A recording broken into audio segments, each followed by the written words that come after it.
किसी की बुराई नहीं चाह रहा हूँ, लेकिन ये जालिमों को है ना इस साल सबक सिखाना है। मुसलमानों का व्यापार, मुसलमानों के पास इन्हों व्यापार नहीं रहते, हमें इनके पास की व्यापार करना नहीं, जरूरत नहीं। हम ना इंशाल्लाह ने बोलो नहीं करेंगे, इंशाल्लाह नहीं करेंगे। ये वीडियो को वायरल करो, कोई परवाह नहीं, जो कुछ होगा जो देखा जाएगा, समझे ना।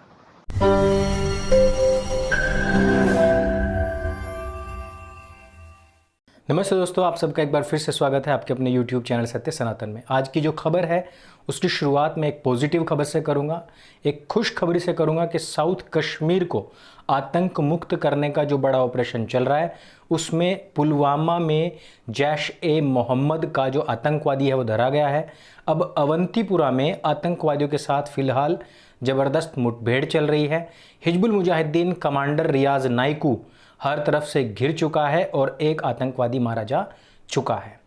दूसरी खबर जो आप लोगों के लिए एक संदेश बन सकती है यदि हमारे भारतवर्ष के लोग इस बात पर अमल कर लें। मस्जिदों में लाउड स्पीकर पर नमाज पढ़ने को जर्मन ने बैन कर दिया है और इसको बताया है ईसाइयों के धार्मिक अधिकारों का हनन। उन्होंने कहा है कि जो अजान में जोर जोर से चिल्लाया जाता है यह अन्य धर्मों का, अन्य मजहबों की जो आज़ादी है उसका हनन करता है। रीज़न, क्योंकि वहाँ पर कहा जाता है, जोर जोर से चिल्ला कर कहा जाता है कि नहीं है कोई भी पूज्य सिवाय अल्लाह के जिसका नबी है मोहम्मद। अब जो स्थानीय दंपति थी पश्चिमी जर्मन की, उन्होंने जाकर के कोर्ट में ये बात दाखिल की, वहाँ पर अपना हलफनामा दिया, इसके ऊपर चर्चा चली, इस अजान के बारे में पता लगाया गया कि उसमें कहा क्या जा रहा है और अब वहाँ से पूरी तरीके से बैन कर दिया गया है अजान को, ताकि वहाँ के अन्य लोगों की भावनाएं आहत ना हों। ये अनुकरणीय बात है। भारत की सरकार को भी चाहिए कि वो 5-10 लाख रुपए लगेंगे, सिर्फ 5-10 लाख रुपए लगा करके कुछ विद्वानों को बिठा करके इनकी सच्चाइयों को छाने और पूरी तरीके से बैन करने का काम करें। लेकिन जो सबसे बड़ी और बुरी खबर है वो है अल जवाहिरी का भारतीय मुसलमानों को दिया हुआ वो भड़काऊ भाषण, जिसमें उसने कहा है कि भारत के खिलाफ अब हमें सशस्त्र आतंकवाद का रास्ता अख्तियार करना पड़ेगा। जो हमने पिछले दिनों देखा था कि दिल्ली के एक अल्पसंख्यक आयोग के चेयरमैन ने जो चिट्ठी लिखी थी और उसमें कहा था कि जिस प्रकार से मुस्लिम देश हमको सपोर्ट कर रहे हैं, अगर हमने उनके सामने अपना रंडी रोना रो दिया तो वहाँ से इतना बड़ा जलजला सैलाब आएगा कि उसमें सारे के सारे हिंदूवादी लोग बह जाएंगे। धीरे धीरे ये जो बातें थी थोड़ी और आगे बढ़ी। आपने देखा ही होगा एक ट्विटर हैंडल से भी इस तरीके की नफरत फैलाई गई थी और उस ट्विटर हैंडल वाली महिला के साथ में आपने राहुल गांधी को पिछले दिनों देख ही लिया होगा, आप सबको पता ही है। लेकिन अल जवाहिरी ने क्या क्या कहा है उसके ऊपर हमने थोड़ा सा प्रकाश डालना है। आतंकियों को कश्मीर में भारत के खिलाफ आतंक फैलाने के लिए उकसाने वाला अल-कायदा का जो सरगना है अयमान अल जवाहिरी, उसने भारतीय मुसलमानों से इस्लामिक जिहाद में जुड़ने की अपील कर डाली है। अरब प्रायद्वीप AQAP में यमन का अल-कायदा विश्व स्तर पर प्रतिबंधित आतंकवादी समूह है, जिसने इस संबंध में सोमवार को अपना बयान जारी किया है। इस बयान में आतंकी समूह अल-कायदा ने भारत पर इल्ज़ाम लगाया है कि वे मुसलमानों पर जारी वैश्विक युद्ध का हिस्सा है और भारत सरकार ने मुसलमानों के खिलाफ बहुत सारे कदम उठाए हैं। इसलिए अब भारतीय मुसलमानों को इकट्ठा होना चाहिए और हथियार इकट्ठा करके उनके खिलाफ जिहाद शुरू कर देना चाहिए। अल-कायदा का ये बयान अब उस समय पर आया है जब कुवैत सरकार के इस्लामिक सहयोग संगठन OIC और कई अरब कार्यकर्ताओं ने भारत को इस्लामोफोबिक बताया था, तथा भारत में भी बहुत सारे कट्टरपंथियों ने और मीडिया गिरोह ने भी देश में इस्लामोफोबिया पर लगातार ट्वीट किए थे। उन ट्वीट करने वाले लोगों के साथ में राहुल गांधी जैसे लोग भी जाकर के खड़े हुए थे।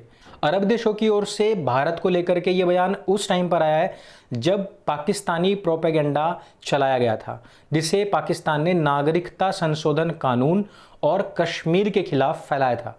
साथ ही साथ तबलीगी जमातियों की आलोचना करने पर भी अपना विरोध जताया था। ये चीज़ पाकिस्तान हो या भारत में बैठे हुए मुसलमान हो, इन सब की जो भाषा है वो हमेशा एक जैसी रहती है। आपको बता दें कि इससे पहले भी जवाहिरी की पिछले साल कश्मीर को लेकर के एक वीडियो बहुत वायरल हुई थी और वीडियो में अयमान अल जवाहिरी भारत के खिलाफ बहुत ज़्यादा जहर उगलता हुआ पाया गया था और अपने संदेश में उसने घाटी में आतंकवादियों का गुणगान भी किया था। वैसे तो आपको पता ही है कि जामिया मिलिया इस्लामिया हो या JNU हो या AMU हो, यहाँ से निकलने वाले स्टूडेंट्स भी इस तरीके की बातें करते रहते हैं, जिनकी बातों से आतंकवादियों की जो बातें हैं उनको पुष्टि मिलती है। इन सब की भाषा भी आपस में समान समान सी रहती है। उस वीडियो में कश्मीर को लेकर के भारत को गिदड़ भभकी भी दी गई थी।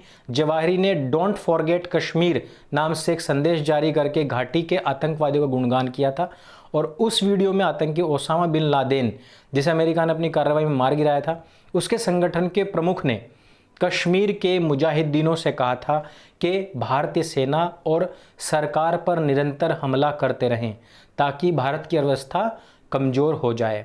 और भारत की अर्थव्यवस्था को कमज़ोर करने के लिए पिछले दिनों हमने क्या देखा था कि जो इनके कल्ट गुरु हैं मुसलमानों के, उन लोगों ने भी यही कहा था कि हमें सबसे पहले भारत की अर्थव्यवस्था के ऊपर आघात करना है।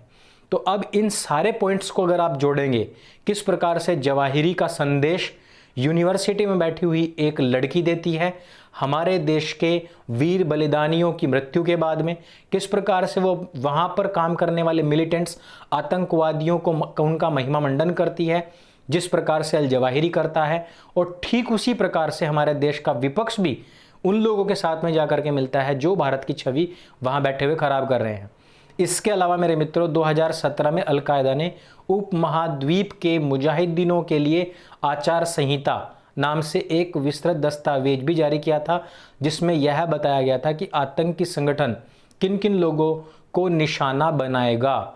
इस दस्तावेज के लक्ष्य से लेकर के तब प्रतिक्रिया तक सब कुछ समझाया गया था कि कब क्या करना है। अलकायदा ने सेना के अधिकारियों पर जानलेवा हमला करने की बात कही थी। आतंकी संगठनों ने कहा था कि सेना में जिस अधिकारी की रैंक जितनी ऊपर होगी वो उनके उतने ही ज़्यादा बड़े निशाने पर होगा। और आज जो हम कश्मीर में देख रहे हैं वो डिट्टो सेम टू सेम वैसा ही हो रहा है। और जितने स्टूडेंट्स, जितने पत्तलकार, जितने नेतागण इन सब को बैक सपोर्ट दे रहे हैं, वो सब भी इन्हीं आतंकवादी संगठनों के हिस्से हैं या उनके फेंके हुए टुकड़ों पर पलने वाले लोग हैं। और जो अगली खबर है वो उससे भी ज़्यादा बड़ी है। उत्तर प्रदेश के मुख्यमंत्री योगी आदित्यनाथ जी को सोशल मीडिया पर पिछले दिनों गोली मारने की धमकी दी थी एक ASI ने। उस ASI को अब उत्तर प्रदेश की पुलिस ने गिरफ्तार कर लिया है। उत्तर प्रदेश की गाजीपुर पुलिस ने इस ASI को गिरफ्तार किया है। ASI पर 24 अप्रैल को फेसबुक पर CM योगी आदित्यनाथ के खिलाफ अभद्र टिप्पणी करने का आरोप लगा था। गाजीपुर SP डॉक्टर ओम प्रकाश सिंह ने इस मामले की पुष्टि करते हुए बताया है कि तनवीर खान, नाम याद रखिए, तनवीर खान नाम का गाजीपुर के दिलदार नगर क्षेत्र में रहने वाला है और बिहार के नालंदा में पुलिस विभाग में बतौर आरक्षी तैनात था। अब हुआ क्या कि तनवीर खान ने 24 अप्रैल को अपने फेसबुक पेज पर यूपी के CM योगी आदित्यनाथ जी के खिलाफ रमजान में अजान के मामले में लेकर के अभद्र टिप्पणियां की। आरोपी तनवीर खान की तलाश में यूपी पुलिस नालंदा पहुंची। स्थानीय पुलिस के सहयोग से उसे गिरफ्तार कर लिया गया। पुलिस ने उनको जान से मारने की धमकी देते हुए जो उसने एक पोस्ट लिखी थी, उस संबंधित जितनी भी धाराएं थी उनमें उसको बुक करके जेल में भेज दिया है। अब इन सारे पॉइंट्स को मिलाइए, जितनी भी खबरें अभी तक हुई हैं, इन सारे पॉइंट्स को मिलाइए। कश्मीर में आतंकवादी कौन मारे जा रहे हैं? वो सारे के सारे एक ही मजहब से बिलोंग करते हैं। जर्मन में ईसाइयों की भावनाओं को आहत कौन कर रहा था? वो भी इसी मजहब के लोग हैं। उसके बाद में जो अल जवाहिरी है वो किन लोगों के लिए संदेश देता है और अल जवाहिरी कौन है? वो भी उसी मजहब का है। जिन लोगों ने हमारी सेना के ऊपर हमला किया वो कौन है? वो भी उसी कौम के लोग हैं। जिन लोगों ने हमारे इन सैनिकों के बलिदान का मजाक उड़ाया वो लोग कौन हैं? वो भी इसी मजहब के लोग हैं। वो लोग कौन हैं जो हमारे सोशल मीडिया पर जितने भी लोग वीर बलिदानियों का सम्मान कर रहे थे, उनको गोबर गोबर भक्त मूत पीने वाला बता रहे हैं, वो भी इसी कौम के ही हैं। पाकिस्तान के वो नेतागण जो हिंदुओं को इस प्रकार की गालियां देते हैं वो कौन है? वो भी इसी कौम के हैं। पुलवामा में अटैक करने वाला आतंकवादी वो भी इन्हीं शब्दों का प्रयोग हिंदुओं के लिए करता है। वो कौन था? वो भी इसी कौम का ही था। अब ये तनवीर खान कौन है जिसने योगी जी को जान से मारने की धमकी दी है? भले ही वो ऐसा ही हो, लेकिन कौन कौम है? वो भी इसी कौम का ही है। वो भी उसी किताबे हवा हवाई को मानने वाला है। लड़ाई छेड़ चुके हैं ये लोग।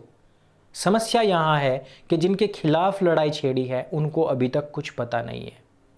वो लोग पूरी तरीके से हिप्नोटाइज हुए बैठे हैं। इस वीडियो में सिर्फ इतना ही।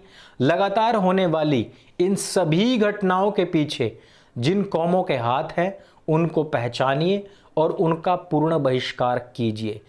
इस वीडियो में सिर्फ इतना ही। मेरे संग बोलिए सत्य सनातन वैदिक धर्म की जय। जय हिंद, वंदे मातरम।